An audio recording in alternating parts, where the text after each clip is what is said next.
Assalamualaikum warahmatullahi wabarakatuh. Suara Waalaikumsalam. saya jelas bisa didengar? Waalaikumsalam. Jelas, Pak. Jelas. Alhamdulillah kalau jelas ya. Begitu kita mulai ya. Innal hamdalillah nahmaduhu. Assalamualaikum.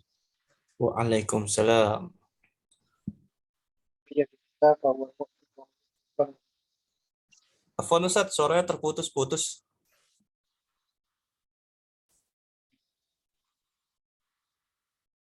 sekarang gimana, masih terputus-putus? Hilang suaranya Ustaz. Hilang. Tes Iya, tes ini 1 2 3. lagi. Tes 1 2 3. Tes percobaan. Coba ya.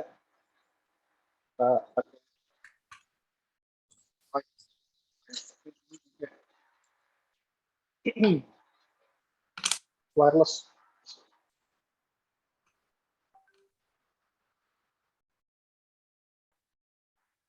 Sekarang gimana? Tes 1 2 3.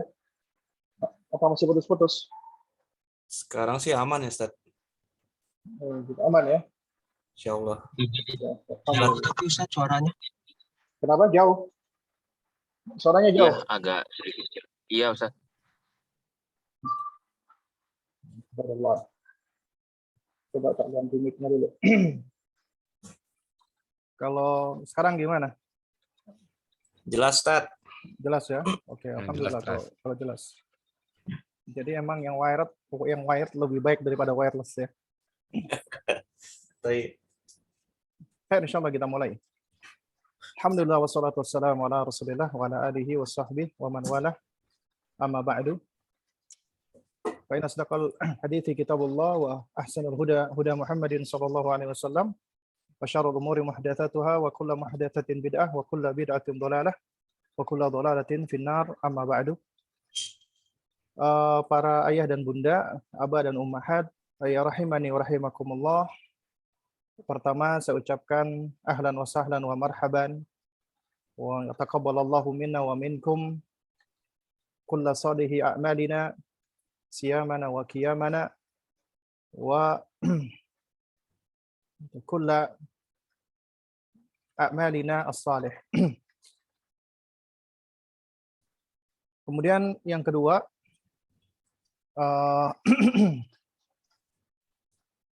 saya ucapkan selamat datang ya bagi para ayah bunda sekalian di acara kita yaitu Haflatu Idul Fitri. Nah, ini mungkin ada sebagian dari ayah bunda mungkin belum tahu ataupun mungkin masih ada yang rancu. Apa maksudnya Hafla Idul Fitri? Ya. Nah, jadi kita sebenarnya saat ini tuh sedang beramah tamah karena di antara hari raya kaum muslimin ada dua, Idul Fitri dan Idul Adha. Dan kita boleh merayakannya. Kita boleh bikin acara halal bihalal misalnya, ya, atau kita bikin yang namanya Haflatul Aid ya. Kalau biasanya orang-orang Arab menyebutnya Haflatul Aid, ya. Meskipun tidak di tanggal 1 Syawal. Dalam rangka untuk apa? Dalam rangka untuk silatul ukhuwah, untuk terus menjalin persaudaraan muslim, untuk terus menjalin persaudaraan ya seakidah dan seiman. Nah, apalagi kita di sini ya adalah satu keluarga besar dari sekolah anak teladan. Ya, kumpulan dari ayah-ayah dan ibu-ibu teladan insya Allah. Ya. Nah, jadi karenanya kita membuat acara ini yaitu Haflatu Idul Fitri. Lalu kalau ada yang bertanya, apakah acara-acara seperti ini itu ada tuntunannya dari Nabi SAW? Maka kita jawab, ya, memang Idul Fitri itu adalah perayaan kaum muslimin, di mana kita dianjurkan untuk menunjukkan al-farah, kebahagiaan, gembira, sukacita. Dan kita boleh berkumpul makan-makan. Dan inilah yang dimaksud dengan tradisi atau adah. Ya, jadi para ulama menerangkan bahwasanya ketika kita membuat acara-acara dalam rangka untuk menunjukkan kebahagiaan, itu adalah sesuatu yang bersifat adah atau tradisi. Dan kaidahnya adalah al-aslu fil adati al-ibahah. Hukum asal suatu kebiasaan atau tradisi mubah selama itu tidak berkaitan dengan urusan agama. Ya, tidak berkaitan dengan urusan dinia atau agama. Karenanya para ulama memperbolehkan tahniah. Tahniah itu ucapan selamat ketika Idul Fitri dengan berbagai macam ucapan asalkan itu tidak mengandung keburukan dan tidak dianggap sebagai sunnah dari Nabi. Contoh misalnya ucapan taqabbalallahu minna wa minkum. Ini sebenarnya bukan ucapan Nabi SAW, tapi ucapan sebagian sahabat di antara lainnya, bahkan sebagian tabi'in. Karenanya kita boleh mengucapkan taqabbalallahu minna wa minkum. Atau kita juga boleh mengucapkan dengan ucapan-ucapan yang lain sesuai dengan adah, sesuai dengan kebiasaan yang ada. Misalnya kita ucapkan kullu amin wa antum bi khairin. Meskipun memang ada sebagian ulama yang tidak menganjurkan seperti Asy-Syaikh Al-Albani rahimahullahu taala, beliau tidak menganjurkan untuk mengucapkan ucapan seperti ini, yaitu kullu amin wa antum bi khairin. Ya, setiap tahun dan Anda semua dalam keadaan baik-baik saja. Ya, karena menurut beliau ini berasal dari adah atau kebiasaannya orang kafir. Nah, namun fatwa beliau atau pendapat beliau ini juga ditolak oleh ulama yang lain. Artinya mereka memperbolehkan. Kenapa? Karena ini termasuk perkara tradisi. Ya. Ini termasuk perkara adat. Kebiasaan. Hukum asal kebiasaan adalah mubah atau boleh-boleh saja. Artinya tidak terlarang kecuali apabila itu berkaitan sama agama. Ya, juga boleh kita mengucapkan minal aidin wal faizin. Nah, ini seringkali banyak yang salah ya. Banyak yang mengatakan apa artinya minal aidin wal faizin? Artinya apa? Aba jiwa. Apa Ustaz? Kurang tahu Ustaz. Nah, itu banyak yang mengartikan minal aidin wal faizin apa? Mohon maaf lahir dan batin. Padahal bukan. Padahal bukan. Ya. Banyak yang ngartiin mohon maaf lahir dan batin. Mohon maaf lahir dan batin. Padahal bukan. Minal aidin wal faizin itu sebenarnya kalimatnya kurang lengkap. Yang benar adalah ja'alana Allahu wa iyyakum minal aidin wal faizin. Semoga Allah menjadikan kita dan Anda semua itu termasuk minal aidin, orang-orang yang kembali. Ya, orang-orang yang al-aid yaitu kembali. Ya, wal faizin. Al faizin artinya orang yang sukses, orang yang berhasil. Artinya semoga kita menjadi orang-orang yang kembali dan menjadi orang-orang yang sukses. Nah, yang dimaksud dengan kembali di sini memang sesuai dengan konteks ya. Minal aidin ya, maksudnya di sini adalah orang-orang yang mereka kembali berbuka. Itu yang benar. Bukan kembali fitrah, bukan kembali suci. Karena sebagian orang mengatakan apabila seseorang telah lulus dari Ramadan, maka dia telah kembali suci seperti bayi yang dilahirkan. Ini juga suatu hal yang tidak benar, ya. Karena nggak ada dalilnya. Sekalipun ada yang membawakan hadis, hadisnya tidak sahih. Hadisnya itu kalau nggak maudhu, ya dhaif jiddan. Kalau nggak palsu, lemah sekali. Nah, jadi dalam hal tahniah, ucapan kita boleh berdoa dengan mengucapkan doa-doa yang baik atau ucapan-ucapan yang baik. Misalnya kita ucapkan selamat hari raya Idul Fitri, ya, minal aidin wal faizin, mohon maaf lahir dan batin kan. Biasanya kan begitu kan kalau di Indonesia ya. Nah, tapi minal aidin wal faizin artinya bukan mohon maaf lahir dan batin, ya. Baik, para abah dan ummahat yang dimuliakan Allah Subhanahu wa taala, ya. Insyaallah di malam ini kita akan beramah tamah dan bincang-bincang santai ya. Yaitu dalam rangka untuk silatul ukhuwah, untuk menguatkan ukhuwah. Kenapa saya katakan silatul ukhuwah kok bukan silaturahim? Nah, mungkin ada di antara antum yang bertanya-tanya mungkin. Ada yang tahu bedanya mungkin. Abu Khalifah. Abu Khalifah. Hadir amla?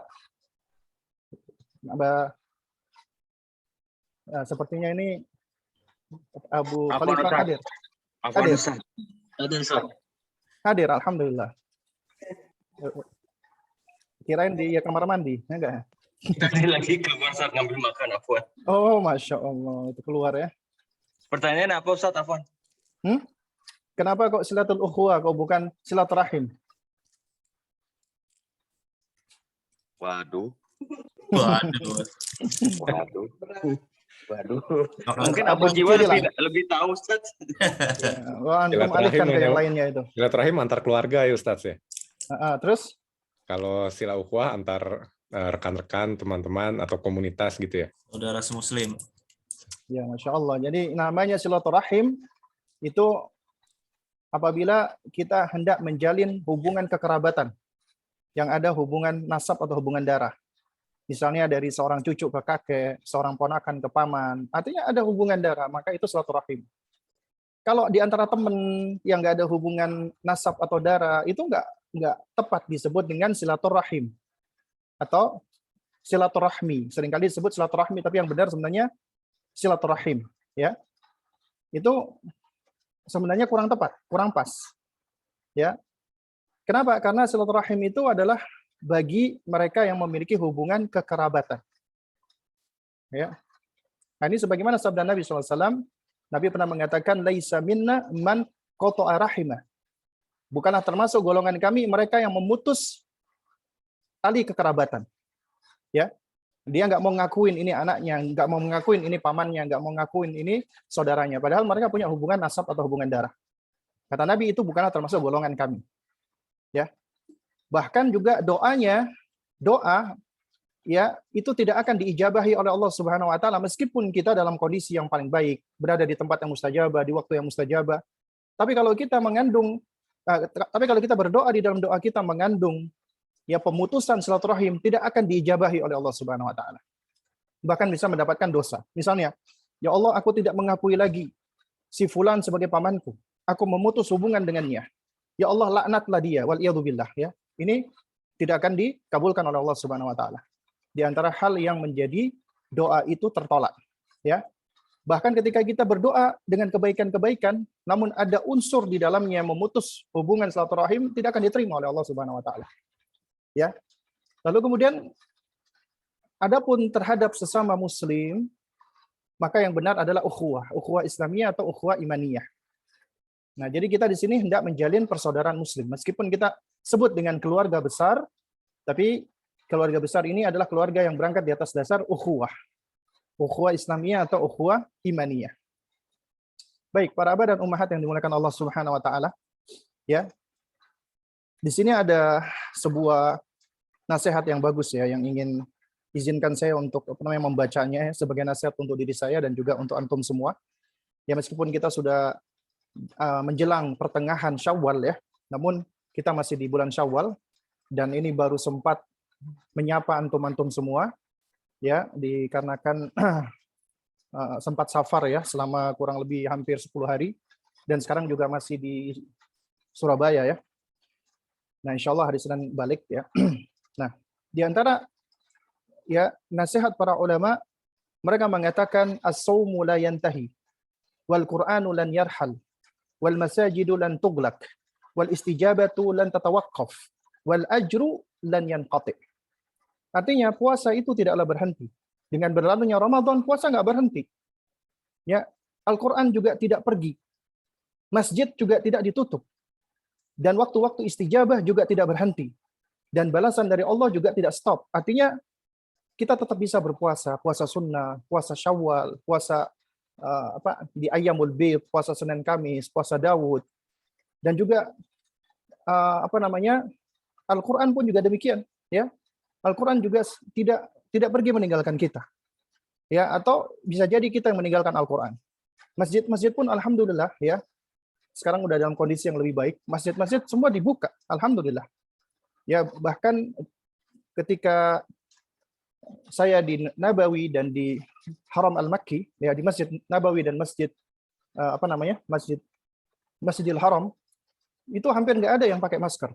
Ya, alhamdulillah. Jadi masjid-masjid dibuka. Dan waktu-waktu istijabah pun juga tidak berhenti. Allah menetapkan ada waktu-waktu istijabah. Tidak hanya di bulan Ramadan. Dan balasan dari Allah tidaklah berhenti. Makanya u'bud rabbaka hatta ya'tiyakal yakin. Beribadahlah, sembahlah Allah Subhanahu wa taala sampai datangnya al-yakin. Al-yakin artinya kematian. Kenapa? Dikatakan al-yakin karena kematian itu sesuatu yang diyakini pasti akan mendatangi siapapun. Enggak ada yang bisa luput atau terbebas dari kematian. Makanya dikatakan al-yakin. Jadi tidak sebagaimana yang dipahami oleh sufi ya. Sebagian sufi menjadikan ayat ini wa'bud rabbaka hatta ya'tiyakal yakin. Wa'bud rabbaka hatta ya'tiyakal yakin menurut mereka adalah sembahlah Rabbmu sampai datangnya al-yakin. Al-yakin artinya sampai datangnya keyakinan. Kalau udah yakin nggak perlu lagi menyembah Allah, nggak perlu lagi sholat, nggak perlu lagi ibadah, nggak perlu lagi puasa, karena sudah dalam tingkatan yakin. Ini kesesatannya orang-orang sufi. Ya, jadi orang sufi ini memang yang hulu ya, itu memang bahaya. Ya, sebagian mereka takwil dengan penakwilan yang ngawur, dan sebagian mereka tidak mau mengembalikan makna kepada pemahaman para sahabat, kepada pemahaman para salaf. Al-yakin mereka pahami tahapan keyakinan. Kalau udah yakin nggak perlu ibadah. Ya. Jadi ini mengajarkan kita apa? Ternyata orang-orang ahlul bid'ah wal ahwa, ya, pengikut bid'ah dan pengikut hawa nafsu, mereka juga punya dalil. Maka yang menjadi ibrah, yang menjadi patokan bukan ada dalilnya. Semua orang bisa menyebutkan dalil. Semua orang bisa membawakan dalil. Tapi tidak semua orang bisa menggunakan dalil dan menempatkan dalil dengan ya benar. Istidlalnya keliru. Makanya ketika Sayyidina Ali radhiyallahu taala anhu, ya, beliau mengomentari orang-orang Khawarij. Ketika itu orang-orang Khawarij mereka menuntut Sayyidina Ali radhiyallahu taala anhu, ya, dengan beberapa hal, dengan alasan apa? Menegakkan hukum Allah. Inil hukmu illa lillah menurut mereka. Ya, sesungguhnya hukum adalah milik Allah. Itu mereka koar-koarkan, inil hukmu illa lillah. Apa kata Sayyidina Ali radhiyallahu taala anhu? Kata Sayyidina Ali, nikmat dalil wa bi'sal istidlal. Sebaik-baiknya dalil, tapi seburuk-buruknya cara penempatan dalil, istidlal. Kenapa? Karena Al-Quran itu sebaik-baik dalil. Nggak boleh kita mengatakan bahwasanya Al-Quran itu dalil yang nggak benar atau dalil yang buruk. Nggak boleh. Kita bisa kafir. Al-Quran sebaik-baik dalil. Karena itu kalamullah. Tapi betapa banyak orang-orang yang mencomot Al-Quran sebagai dalil, ternyata dia keliru, dia salah. Itulah istidlal. Makanya Sayyidina Ali mengatakan orang-orang Khawarij itu mempergunakan dalil yang paling baik, tapi cara istidlalnya itu yang paling jelek. Mempergunakan dalilnya itu yang buruk. Makanya dikatakan wa bi'sa al-istidlal. Nah, oleh karena itu makanya wa'bud rabbaka hatta ya'tiyakal yakin. Sembahlah Rabbmu sampai datangnya kematian. Kun rabbaniyan wa la takun ramadhaniyan. Jadilah engkau hamba-hamba Rabbani, dan janganlah engkau menjadi hamba-hamba yang hanya beribadah di bulan Ramadan saja. Dia disebut dengan Ramadhaniyan, ya. Ramadhani. Jadi ada umatnya Nabi Muhammad itu disebut dengan Ramadhani, yang hanya beribadah ketika di bulan Ramadan saja. Ini sebagaimana dikatakan oleh Profesor Dr. Abdul Razak bin Abdul Muhsin Al-Abbad Al-Badr hafizahullah. Apa kata beliau? Inna hunaka ba'dun nas yata'amaluna ma'a Ramadan la ma'a Rabbi Ramadan. Ada sebagian orang, mereka itu berinteraksi, beribadah, ya, mereka mau memperlakukan Ramadan dengan sebaik-baiknya. Tapi mereka lupa, enggan, lalai untuk bermuamalat, berinteraksi dengan Rabb-nya Ramadan. Mereka semangat beribadah di bulan Ramadan, tapi mereka lupa dengan Rabb-nya Ramadan. Makanya, fal ba'du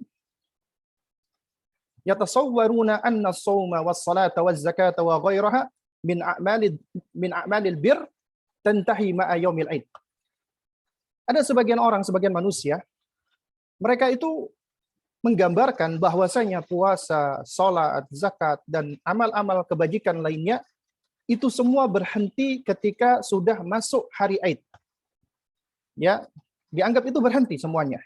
Nggak lagi baca Quran, nggak lagi salat sunnah, nggak lagi ibadah, nggak lagi berzakat, nggak lagi bersedekah. Itu dianggap semua sudah berhenti dengan datangnya hari Aid. Ya, wa huwa fahmun maghlub. Dan ini tentunya pemahaman yang sangat keliru, menyimpang. Fal ibadatu la tanqati illa fi Ramadan, la fi Ramadan wala fi Syawal wala fi ghairihi minasyhur. Karena yang namanya ibadah enggak berhenti. Baik itu di Ramadan, baik itu di Syawal atau di bulan-bulan yang lainnya. Misdaqan liqaulihi ta'ala, sebagai pengejawantahan firman Allah Subhanahu wa taala, wa'bud rabbaka hatta ya'tiyakal yakin. Sembahlah Rabbmu sampai datangnya al-yakin, yaitu kematian. Sampai datangnya al-maut. Nah, jadi ini sebagai reminder bagi kita ya, tanbih bagi kita bahwasanya ya di bulan apapun kita tetap memiliki Robnya Ramadan yang Allah memang mengistimewakan bulan Ramadan. Ini bulan yang istimewa, kita nggak boleh pungkiri. Di antara bulan yang lainnya yang istimewa bulan Ramadan. Ya, sebagaimana yang telah kita pelajari ya di kesempatan-kesempatan yang lalu. Karena ini adalah bulan di mana dibuka pintu-pintu langit, dibuka pintu rahmat, dibuka pintu surga, ditutup pintu neraka, dibelenggu syaitan-syaitan dan seterusnya. Ini bulan yang istimewa. Tapi keistimewaan bulan ini tidaklah menjadikan kita hanya menjadikan ibadah itu di bulan ini saja. Tapi ini adalah bulan yang memang kita bersemangat di dalamnya dalam rangka untuk melatih diri agar kita tetap bisa terus istiqomah di bulan-bulan yang lainnya. Ya, di bulan-bulan lainnya. Dan sebagaimana kita tahu ya, jamaah sekalian yang dimuliakan Allah Subhanahu wa taala, di antara tanda apakah ibadah kita, puasa kita, qiyam kita, siam kita, qiyam kita, tilawah kita di bulan Ramadan atau ibadah-ibadah lainnya itu diterima atau tidak adalah sebagaimana kata Al-Hafidz Ibnu Qayyim rahimahullah taala di dalam Al-Fawaid ya.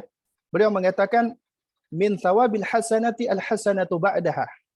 Di antara tanda balasan diterimanya suatu amalan adalah amal al-hasanah, amal yang baik setelahnya. Artinya setelah kita melewati Ramadan tetap kita istiqomah di atas kebaikan. Wa min uqubati sayyi'ah as-sayyi'atu ba'daha. Sementara hukuman bagi amalan yang buruk adalah amalan buruk yang setelahnya. Ya, adalah amalan buruk setelahnya. Karena itu janganlah kita bagaikan ya sebagaimana yang Allah ibaratkan wanita yang memintal kemudian dia copot, dia lepaskan pintalannya hingga akhirnya tercerai-berai kembali. Sebagaimana firman Allah surat An-Nahl ayat 92, "Wala takunu kallati naqadat ghazlaha min ba'di quwwatin ankatha." Janganlah kamu seperti wanita yang menguraikan benang setelah dipintal dengan kuat menjadi cerai-berai kembali. Ini ibarat bagi orang-orang yang telah membangun ibadahnya, kemudian setelah itu dia hancurkan, dia rusak ibadahnya tadi. Dengan apa? Dengan keburukan-keburukan. Ya. Nah, oleh karena itu, para abah dan para ummahat rahimani wa rahimakumullah, ya ini adalah nasihat untuk diri saya pribadi dan juga untuk antum semua.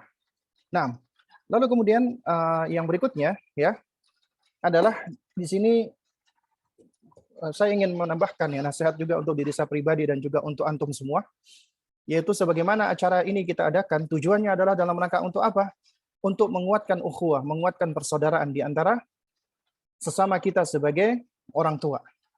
Antara orang tua dengan orang tua, antara orang tua dengan yayasan, antara orang tua dengan guru, antara yayasan dengan guru, terutama antara suami dan istri. Ya, di antara suami dan istri.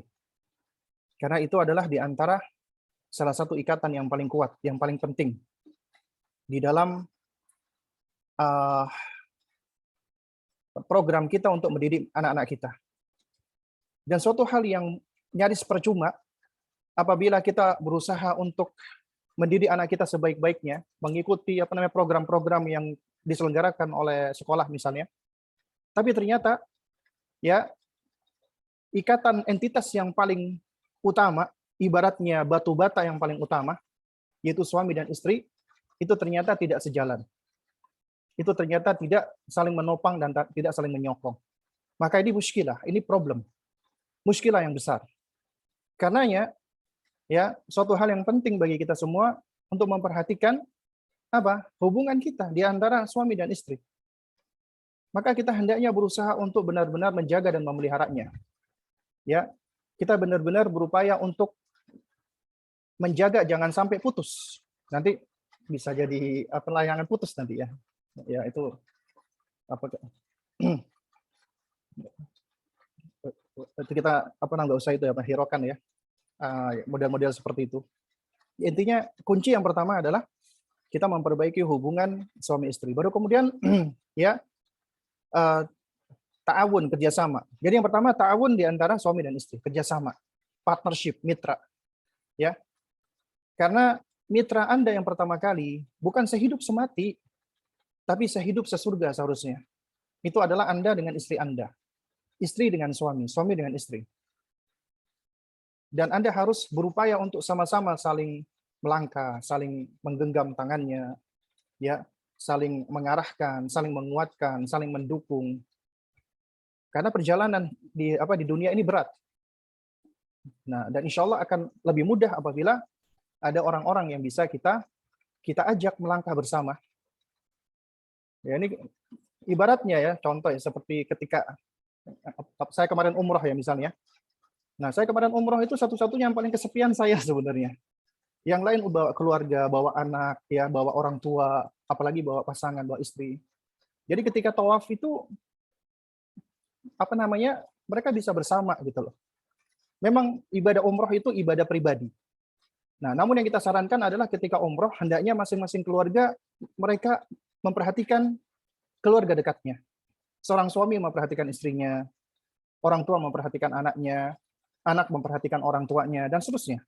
Ya, dan itu indah, sangat indah. Artinya ketika antum mulai dari ihram, kemudian tawaf, ya, antum beribadah, melangkah bersama dengan orang-orang yang antum cintai, itu masya Allah indahnya luar biasa.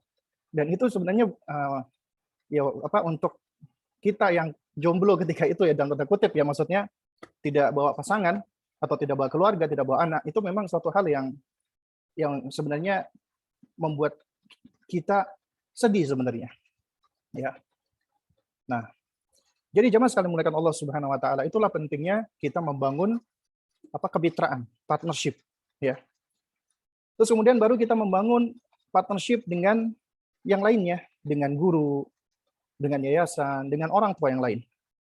Dan ukhuwah ini nikmat dari Allah Subhanahu wa taala, nikmat dari Allah. Makanya di dalam surat Ali Imran ya, ketika Rasulullah SAW, coba kita perhatikan nih. Nabi yang mulia alaihissalam, ketika beliau di Mekah 13 tahun, beliau membangun pondasi akidah tauhid, beliau berdakwah tauhid fokus. Kemudian beliau hijrah ke Madinah. Apa yang pertama kali beliau lakukan? Coba antum perhatikan, apa yang pertama kali beliau lakukan ketika beliau sampai di Madinah? Aba Faros. Coba ini ya, kita sambil ngobrol ya sama teman-teman ya. Ini ada yang namanya Mahdi ini. Abu Faras. Ketika halak. Sehat. Alhamdulillah bikhair. Alhamdulillah. Nah, itu gimana itu ya, apa yang dilakukan Nabi SAW ketika pertama kali beliau hijrah ke Madinah?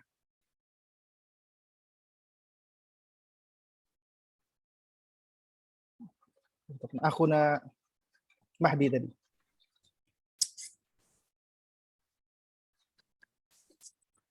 Ustaz ya. Itu nggak apa-apa ya, ini kita sambil ngobrol ya. Ini jangan dianggap wah ngetes, enggak, bukan. Ini nggak ada tujuan ngetes ya. Ini cuman kita supaya ada diskusi aja ya. Artinya ketika kita tahu jawabannya, alhamdulillah. Kalau kita nggak tahu juga nggak masalah. Ya. Ya.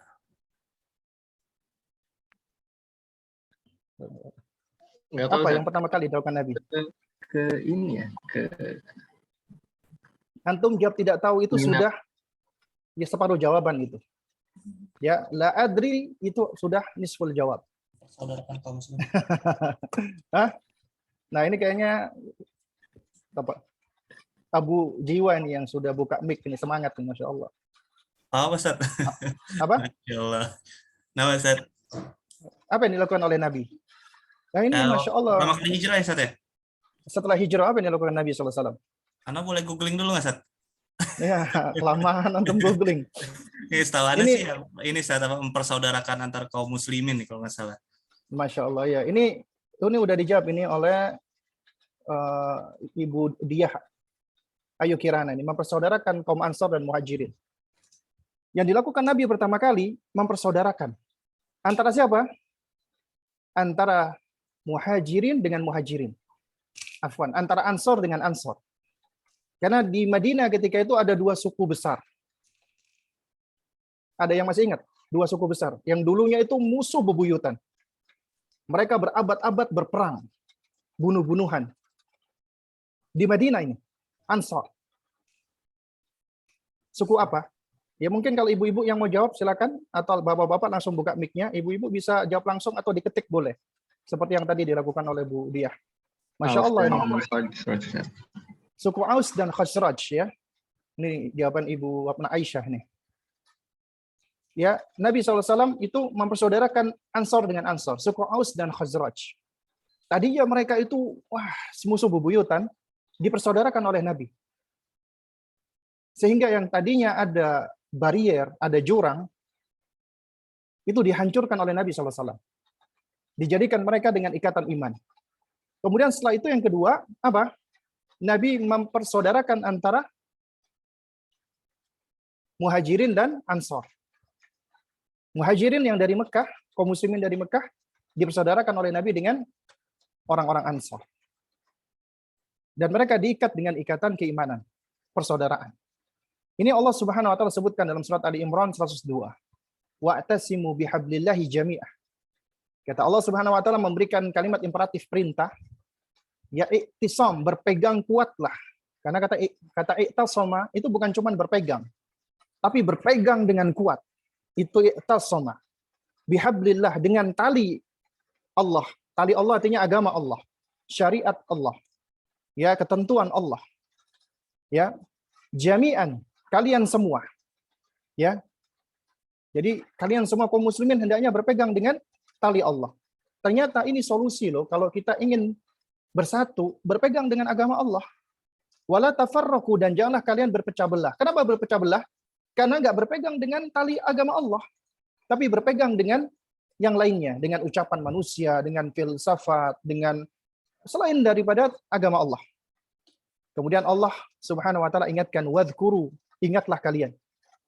Nikmat Allah, akan nikmat Allah. Nah, ini Allah sebutkan ini. Ingatlah kalian akan nikmat Allah. Alaikum, atas kalian. Nikmat Allah kepada kalian, idh kuntum a'da'a, yang dahulunya kalian itu saling bermusuh-musuhan, khususnya antara Aus dan Khazraj. Dulunya kalian itu ada, saling bermusuhan, saling bunuh-bunuhan, saling membantai satu dengan yang lainnya. Fa'allafa baina qulubikum, kemudian Allah tautkan, Allah satukan hati-hati kalian. Dan ini Allah sebut nikmat. Allah sebut dengan apa nikmat? Ya fa'allafa baina qulubikum fa'asbahtum bi ni'matihi ikhwana. Fa'asbahtum, maka menjadilah kalian, ya maka jadilah kalian bi ni'matihi, dengan nikmatnya Allah tersebut, yaitu nikmat ukhuwah, persatuan, ikhwana, kalian bersaudara, saling bersaudara satu dengan yang lainnya. Jadi ternyata persaudaraan itu nikmat dari Allah.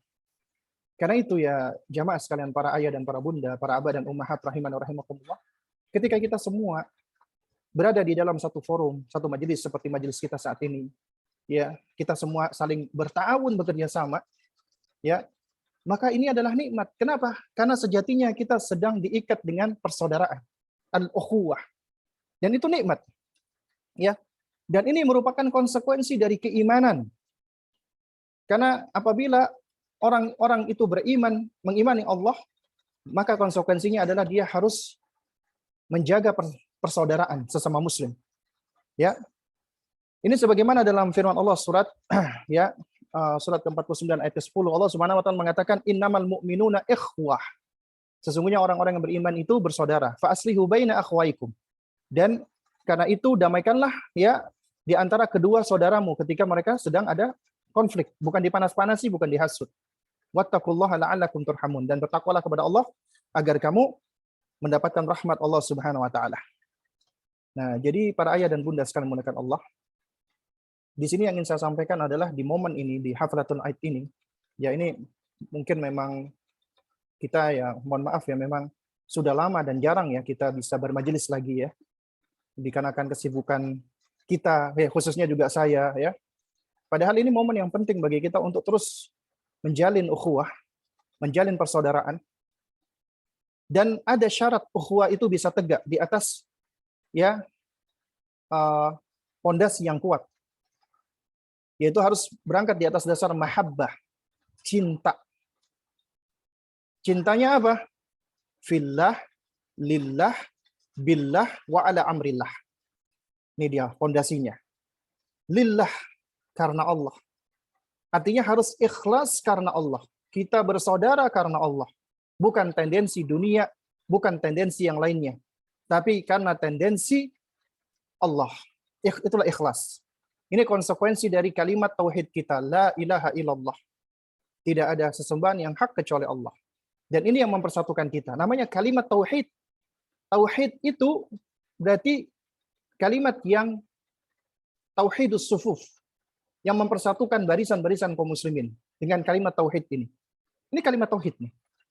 Kita mentauhidkan Allah Subhanahu wa taala, dan siapa saja dari manusia yang mentauhidkan Allah, maka sejatinya kita akan dipersatukan di atas kalimat tauhid. Karena kalimat tauhid inilah yang akan tauhidus sufuf bainal muslimin, yang akan mempersatukan barisan kaum muslimin. Karena itu tidak mungkin akan kuat dan langgeng sebuah ukhuwah persaudaraan tanpa mahabbatu lillah, tanpa cinta karena Allah, ikhlas karena Allah. Yang kedua, fillah, di jalan Allah. Ya, di jalan Allah. Artinya persaudaraan kita ini harus berada di atas jalannya Allah, bukan jalan selain Allah. Bukan jalannya syaitan, bukan jalannya manusia, atau bukan jalan-jalan yang lain. Dan jalannya Allah cuma satu. Sebagaimana firman Allah Subhanahu wa taala, wa anna hadza sirati mustaqima fattabi'uhu wa la tattabi'us subula. Sebagaimana sabda Nabi SAW, yaitu Nabi pernah di depan Abdullah bin Mas'ud radhiyallahu taala anhu, Nabi menarik suatu garis. Jadi coba kita perhatikan nih bagaimana metodenya Nabi di dalam mengajar. Nabi mengambil semacam sebuah kayu ranting, Nabi garis di atas tanah. Kemudian Nabi mengatakan wa anna hadza sirati mustaqimah. Nabi bawakan firman Allah, dan ini adalah jalanku yang lurus, jalannya Allah. Kemudian Nabi tarik garis di kanan kirinya. Di kanan kirinya Nabi tarik garis. Kemudian apa kata Nabi SAW? Wa hadhihi subul, ini adalah jalan-jalan. Nah, coba antum perhatikan. Nabi ketika menyebutkan jalan yang lurus dengan bentuk mufrad, bentuk tunggal. Ya, sabilullah itu satu, jalan Allah satu. Adapun jalan selain Allah, subul. Jalan-jalan selain Allah itu banyak. Ini menunjukkan kebenaran itu satu. Adapun kebatilan itu banyak, ya. Wa anna hadza sirati mustaqimah fattabi'uhu, maka ikutilah jalan yang lurus itu, wala tattabi'us subula. Janganlah kalian mengikuti jalan-jalan yang banyak ini. Kenapa? Fatafarraqu bikum an sabili. Maka kalian akan terpecah belah dari jalan yang satu tadi. Jadi ternyata seseorang itu bisa menyimpang dari jalan yang benar. Dan ini menunjukkan apa? Kita butuh ilmu agar kita bisa fillah, bisa berada di atas jalan Allah. Artinya kita butuh untuk mengetahui sunnahnya Nabi, tuntunannya Nabi SAW, agar kita bisa berada di atas jalan yang lurus. Ya, artinya berarti kita berada di atas millah yang benar, di atas akidah, di atas manhaj. Ya, wa anna hadza sirati mustaqimah fattabi'uhu. Dan jalan yang lurus ini adalah jalannya para salaf, jalannya sahabat, dan jalannya gurunya para sahabat, siapa? Rasulullah. Ya. Nah, berarti ini menunjukkan apa? Menunjukkan bahwasanya ukhuwah itu harus berangkat di atas dasar ilmu agar kita bisa fillah, berada di atas jalan Allah. Dan para ayah bunda sekalian, ternyata dua hal ini adalah pondasi dan syarat diterimanya ibadah. Ikhlas dan shawab, benar. Artinya sesuai dengan tuntunan Nabi. Kita seringkali mungkin nggak kepikiran loh. Kalau ternyata dua hal ini itu sebenarnya kunci segala bentuk keberhasilan dan kesuksesan. Demikian pula dua hal ini adalah juga merupakan kunci apabila ditinggalkan salah satunya, apalagi keduanya, kita mendapatkan kegagalan, kita mendapatkan kesengsaraan, kita mendapatkan kesulitan, kita mendapatkan maudhurat atau yang semisalnya. Contoh misalnya. Ya, ini contoh ya.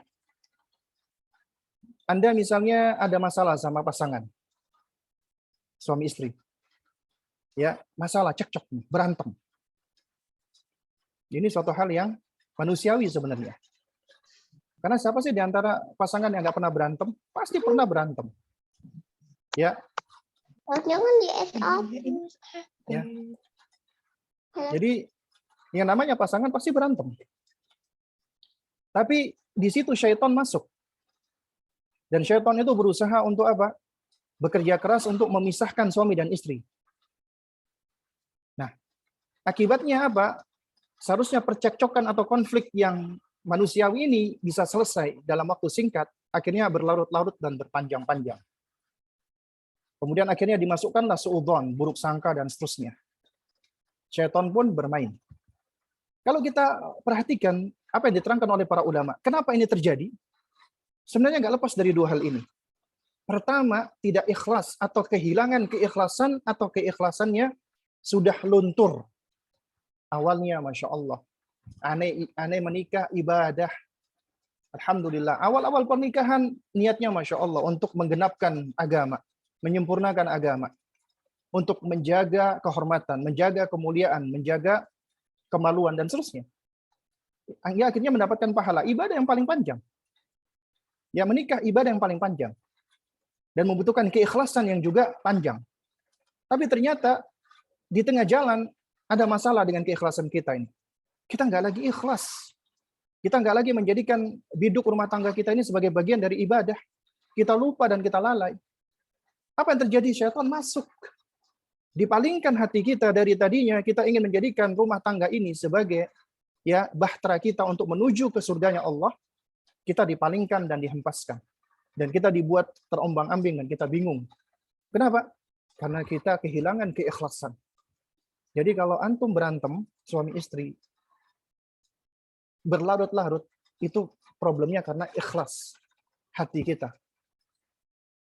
Kehilangan keikhlasan. Atau yang kedua, kita tidak membangun bahtera kita di atas ilmu. Tidak mengikuti tuntunan Nabi. Kita membangun rumah tangga kita itu di atas tuntunan selain Nabi. Maka mungkin tampak indah, tapi ketika terkena badai, hancur berantakan. Jadi kalau kita ada masalah, dua ini. Imma kita nggak ikhlas, atau imma kita tidak mengikuti tuntunan Nabi. Anda ingin memperbaikinya, kembali perbaiki hati, dan kembali untuk terus belajar agar rumah tangga kita ini bisa terbangun kembali. Juga demikian dalam masalah hubungan antara orang tua dengan anaknya. Anda punya anak ketika sudah beranjak SMP, SMA ini susah diatur, bandel dan lain sebagainya. Berarti itu ada kemungkinan dua hal ini. Anda kehilangan keikhlasan ketika mendidik dia. Makanya orang yang tidak ikhlas ketika dia memberikan nasihat kepada anaknya, nasihatnya itu seringkali tidak bermanfaat. Dan biasanya orang yang ikhlas, mukhlis ketika dia menyampaikan nasihat, nasihatnya itu biasanya meskipun sederhana kalimatnya, itu lebih mudah masuk ke dalam hati. Jadi ternyata karena nggak ikhlas atau kehilangan keikhlasan. Atau yang kedua, ternyata selama ini kita mendidik anak kita tidak di atas dasar ilmu yang benar. Juga demikian kita berantem sama sahabat kita.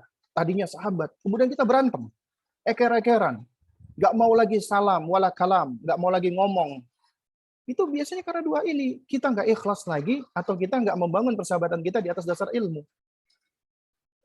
Jadi ternyata dua pondasi ini, pondasi untuk segalanya. Di dalam kehidupan dunia ini.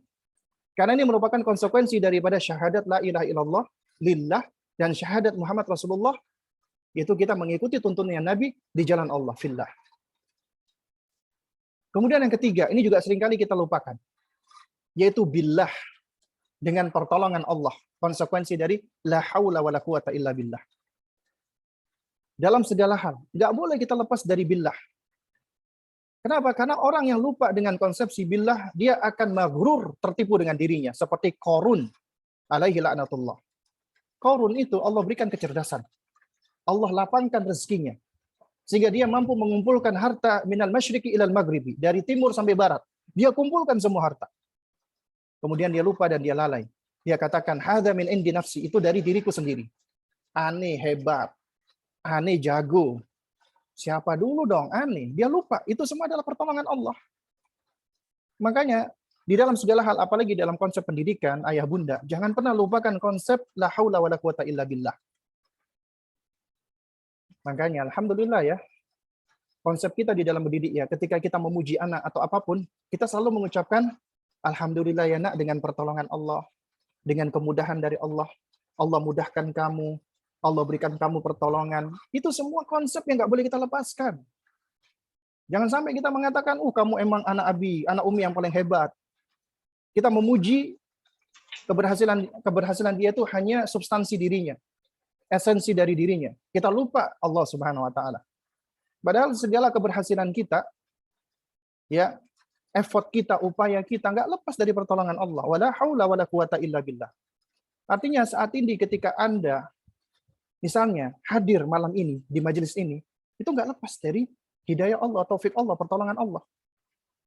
Ketika Anda misalnya melakukan sholat, itu nggak lepas dari pertolongan Allah. Allah memberikan Anda hidayah, Allah memberikan Anda taufik. Itu nikmat yang paling besar yang Allah berikan. Nikmat yang besar. Dan ketika Anda sampai saat ini, Anda masih bersama dengan pasangan Anda, dengan anak-anak Anda, dengan orang tua Anda, dengan orang-orang yang Anda kasihi, itu semua nggak lepas dari pertolongan Allah. Karena itu jangan pernah lupa. Makanya Nabi SAW menasihati Abdullah bin Abbas masih kecil, idza sa'alta fas'alillah wa idza sta'anta fasta'in billah. Nah, kalau kamu mau minta kepada Allah, doa minta kepada Allah. Kalau kamu mau minta tolong kepada Allah. Udah diajarkan Nabi dari semenjak kecil. Isti'anah, minta tolong kepada Allah. Ya. La haula wala quwata illa billah. Kemudian ala amrillah, di atas perintah Allah. Artinya apa yang kita lakukan ini nggak lepas dari koridor syariat yang Allah perintahkan. Ya, di atas perintah Allah. Nah, ini adalah ukhuwah yang benar. Persaudaraan apabila kita bangun lillahi, fillahi, billahi, wa ala amrillah, insya Allah ukhuwah yang akan kita bangun ini ukhuwah yang kuat. Ibarat bangunan batu bata yang kita bangun ini batu bata yang berkualitas tinggi, kemudian kita susun dengan rapi dan baik. Nggak bolong-bolong, nggak sembarangan. Sehingga ketika kena sesuatu gampang hancur. Lalu kemudian, yang nggak kalah pentingnya lagi ayah bunda sekalian ya, ini sedikit saya tambahkan. Ternyata ukhuwah, persaudaraan kita ini, partnership kita ini, kemitraan kita ini, itu punya konsekuensi. Punya konsekuensi. Nah, apa nih kira-kira menurut antum konsekuensi? Konsekuensi dari ukhuwah. Ketika seorang dia itu membangun persaudaraan, apa nih konsekuensinya? Ya. Siapa yang mau jawab? Boleh di chat atau boleh ngomong langsung, silakan. Sekali lagi ini bukan tes ya, jadi mau jawab silakan. Nah ini sekaligus saya mau menyapa ya kawan saya di Surabaya ini, Mas Dr. Taufan. Pak Dokter gimana, Ya, sehat? Ustaz. Sehat nih? Ustaz, khair. Nah, khair, alhamdulillah. Alhamdulillah, Ustaz. Masya Allah. Alhamdulillah. Sehat ya? Alhamdulillah. Iya nih, teman kita masih sudah di Surabaya, Ustaz. masih di sudah di Surabaya Surabaya, nih. Iya, kita belum ketemuan ngopi-ngopi nih ya.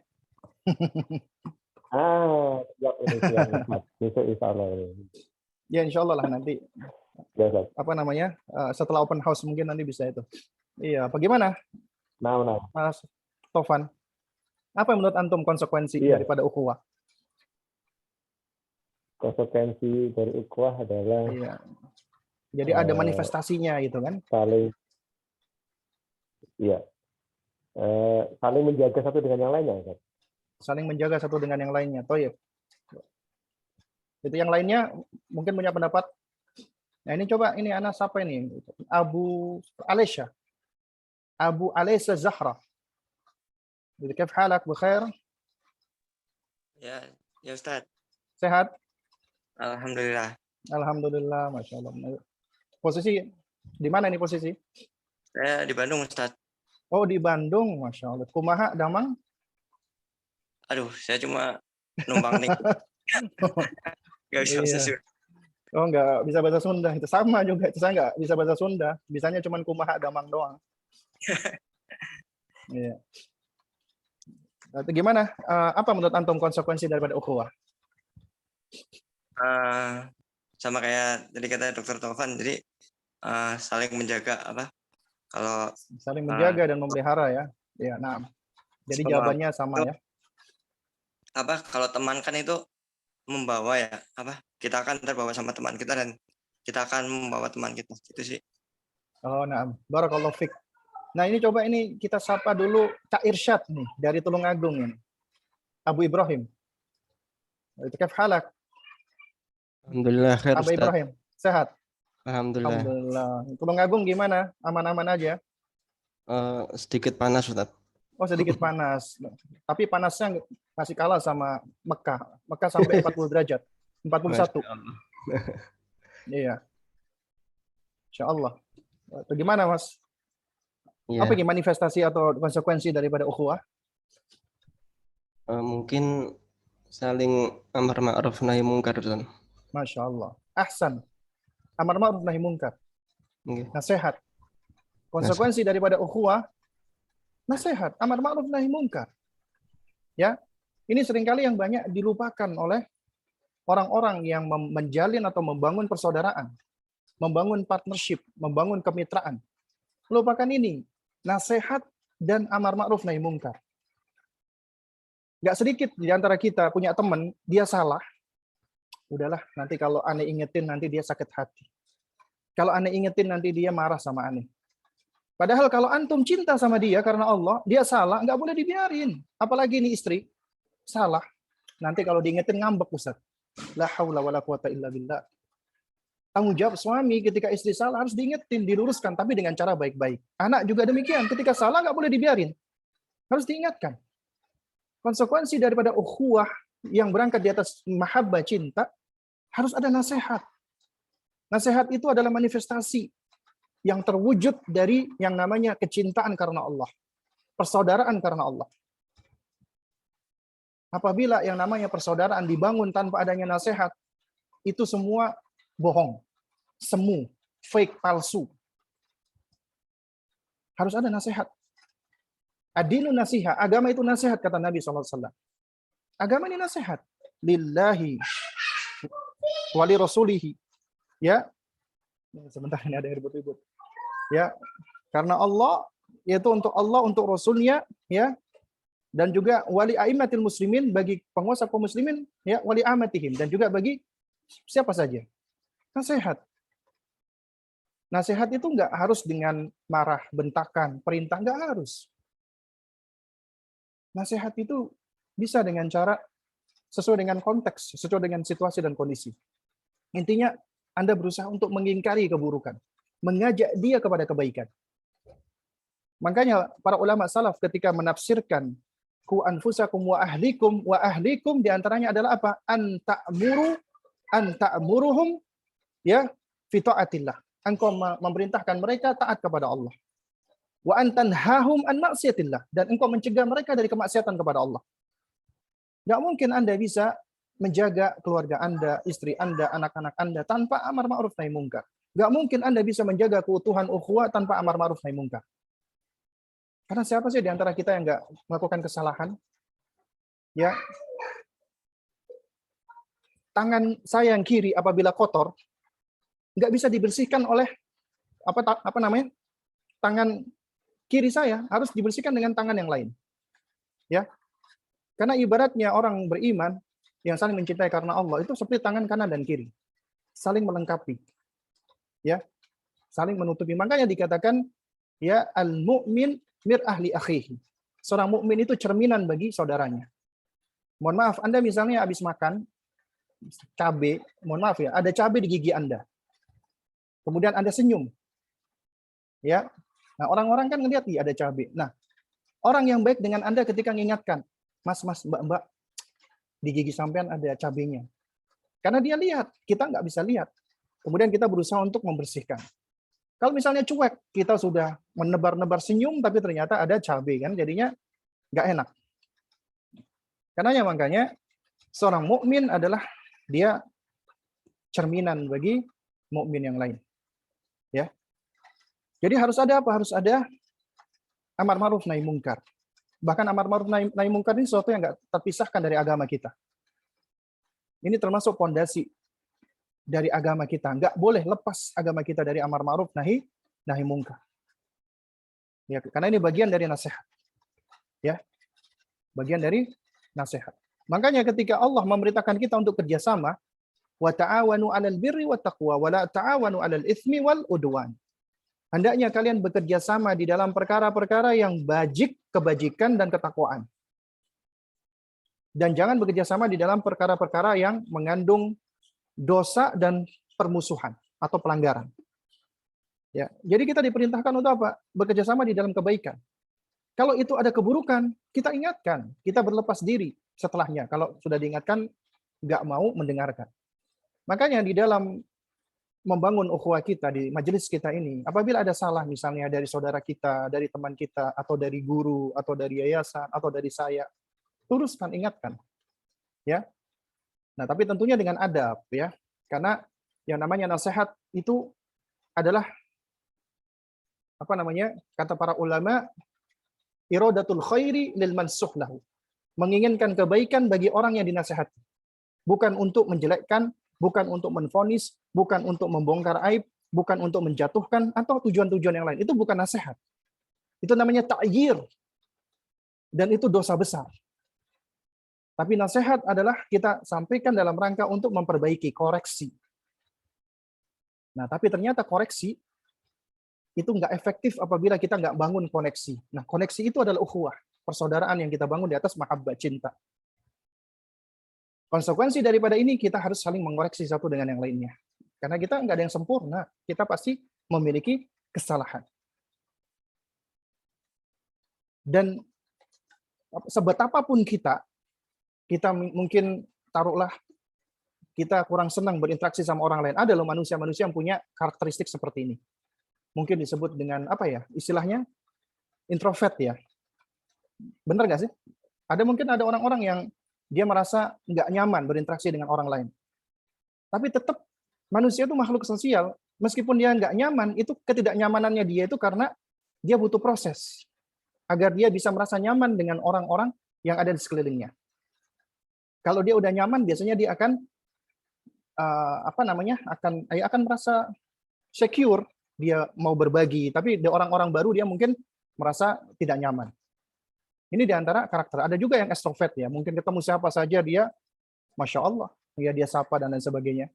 Nah, tapi bagaimanapun kondisi psikologi manusia, tetap dia itu makhluk sosial. Kita butuh satu dengan yang lainnya. Makanya Allah ciptakan kita berpasang-pasangan. Allah jadikan istri, bahkan Allah sebut di dalam Al-Quran sebagai sahibah. Ya, sahibah. Sahibah artinya apa? Sosok yang musahabah, ya. Sosok yang membersamai Anda. Ya, sahib atau sahibah. Yang namanya membersamai itu nggak lepas dari 3 hal.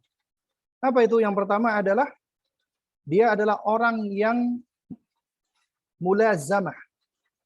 Mulazamah itu melazimi Anda, membersamai Anda. Dikala suka dan duka, dikala sulit dan mudah, dikala bahagia dan sengsara. Itu namanya mulazamah, melazimi. Bukan cuma di kala suka doang. Nah, ini biasanya kawan-kawan ya, teman-teman yang memang punya tendensi-tendensi. Tapi pasangan nggak demikian. Dia selalu bermulazamah, membersamai pasangannya. Ya. Kemudian yang kedua adalah apa? Murafaqah, mendampingi, ya, dan mengawasi. Artinya ketika kita punya pasangan, kita dampingi dia, kita awasi dia. Kalau dia kesulitan kita tolong, kalau dia berhasil kita dukung. Ya, itu namanya murafaqah. Kita mendampingi dia. Kemudian yang ketiga muasyarah, mempergauli dia, memperlakukan dia dengan cara yang baik. Ya, di antaranya cara yang dituntutkan oleh Nabi SAW adalah apa? Faliyati ilan nas kama antuhabba an yu'ta ilaih. Ya, perlakukan manusia sebagaimana kamu ingin diperlakukan, apalagi terhadap pasangan. Maka apabila Anda ingin diperlakukan baik, maka perlakukanlah baik, terutama pasangan Anda, istri Anda atau suami Anda. Ya. Jadi harus diperlakukan dengan perlakuan yang baik. Ini diantara musahabah, makna musahabah. Makanya di Al-Quran Allah menyebutkan istri itu dengan sebutan sahibah. Contoh misalnya di dalam surat Abasa.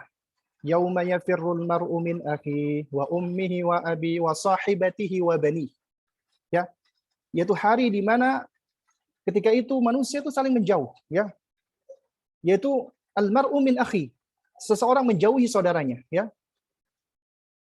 Wa ummihi wa abi, menjauh dari ibu dan ayahnya. Wa sahibatihi wa bani, menjauh dari istri dan anaknya. Allah menyebutkan istri apa? Sahibah. Dan itu disebutkan beberapa kali di dalam Al-Qur'an. Ya. Jadi kita manusia butuh pasangan. Makanya Allah ciptakan kita berpasang-pasangan. Wa min ayatihi an khalaqalakum min anfusikum azwajan litaskunu ilaiha. Wa ja'al lakumul mawaddah wa rahmah. Di antara tanda-tanda kekuasaan Allah, kebesaran Allah, Allah jadikan dari jenis kalian sendiri pasangan untuk kalian. Untuk apa? Agar kalian bisa litaskunu ilaiha. Kalian bisa cenderung untuk mendapatkan ketentraman, sakinah. Makanya orang yang berkeluarga itu seharusnya dia mendapatkan ketenangan, ketentraman. Nggak malah ribet, nggak malah ruwet, nggak malah. Nah kalau ribet, ruwet, ada sesuatunya. Kembali ke konsep yang tadi udah dibahas. Jangan-jangan dia bangun bahteranya, hidup rumah tangganya nggak ikhlas dan nggak berangkat di atas dasar ilmu. Ustadz, saya dijodohkan. Saya nggak mencintai pasangan saya. Ya Allah, cinta itu tidak hanya dibangun di atas dasar ketertarikan secara fisik, ketertarikan secara seksual dan sebagainya. Tapi cinta dibangun atas dasar cinta kepada Allah. Artinya apabila seseorang itu dia berupaya untuk mencintai sosok yang tadinya belum dia kenal atau tadinya sulit dia cintai, kemudian dia membangun cintanya karena Allah, maka itulah cinta yang sebenarnya. Ya. Cinta yang sebenarnya yang demikian. Ketika dia apa? Ketika dia mau tetap terus ya menumbuhkan rasa cinta di dalam dirinya. Cinta bisa ditumbuhkan. Sebagaimana iman bisa bertambah dan bisa berkurang. Ya. Jadi tetap ya mahabbah itu bisa ditumbuhkan. Ya. Nah, jadi kawan-kawan sekalian yang dimuliakan Allah Subhanahu wa taala, para aba dan para Muhammad ummahat ya. Aduh ini sampai error ya. Ya. Para aba dan para ummahat ya yang dimuliakan Allah Subhanahu wa taala. Ya, jadi penting bagi kita untuk membangun tadi koneksi antara orang yang paling dekat. Istri adalah sahibah. Nah, kemudian setelah itu kita cari nih teman-teman, sahabat-sahabat yang tadi barusan disebutkan oleh apa tadi? Abu Alesa tadi ya. Namanya sahabat itu as-sahibu sahibu. Sahib itu sahib, menyeret, menarik, imma ilal khair atau imma ilal syar. Entah dia menarik kepada kebaikan atau dia menarik kepada keburukan. Makanya kita perlu untuk berhati-hati, selektif di dalam bersahabat. Nabi sendiri mengatakan al-mar'u ala dini khalilihi falyanzur ya liman yukhaliluhu. Ya, agama seseorang tergantung sahabat dekatnya, agama sahabat dekatnya, maka perhatikanlah dengan siapa kamu bersahabat dekat. Ya, penting bagi kita untuk memperhatikan dengan siapa kita bersahabat. Nah, karenanya apabila kita punya teman, sahabat yang saleh, yang baik, ya, yang tulus, maka pegang erat tangannya, jangan lepaskan. Ini nasihatnya para ulama, seperti nasihatnya Al-Hafidz Ibnul Jauzi rahimahullahu taala. Bahkan para nabi saja itu butuh sahabat. Rasulullah SAW itu juga Allah hadirkan di dekat beliau sahabat-sahabat, di antaranya ya Sayyiduna Abu Bakar radhiyallahu taala anhu. Manusia yang paling mulia setelah para nabi dan rasul. Ya, wingman istilahnya, orang yang senantiasa mendampingi Nabi SAW. Kita butuh orang-orang seperti ini. Nabi Musa alaihissalam butuh saudaranya Harun alaihissalam.